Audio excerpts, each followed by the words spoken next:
s'arrêter ici déjà.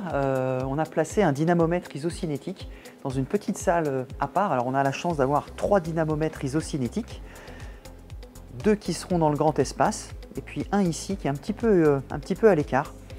Très pratique en termes de recherche ou en termes de prise de pression des loges. Voilà, donc on arrive dans la grande salle de rééducation, plus de 400 mètres carrés, dédiée au mouvement, comme l'ensemble de ce bâtiment d'ailleurs, de la physiothérapie. Alors on va pouvoir commencer par un premier appareil ici qui est très intéressant. On l'appelle Halter-G, c'est un tapis anti-gravité. Alors qu'est-ce que ça veut dire? Ça veut dire qu'on a la possibilité sur ce tapis de courir avec jusqu'à moins 50% du poids de corps. Donc c'est très intéressant lorsqu'on a des pathologies de surmenage, des fractures de fatigue, on peut reprendre la course à pied en pesant un petit peu moins lourd.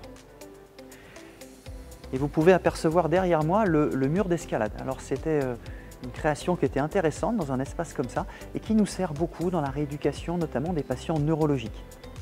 Toujours dans le fonctionnel, et si on tourne un petit peu de ce côté, eh bien vous allez découvrir cette grande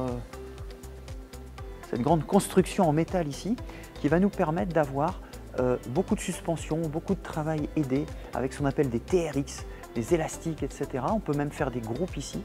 Et donc on est vraiment sur la thérapie par le mouvement. Et puis si on se décale un petit peu plus de ce côté-là, eh bien vous allez avoir ici derrière moi, vous allez voir des barres de musculation, des outils qu'on appelle iso-inertiels.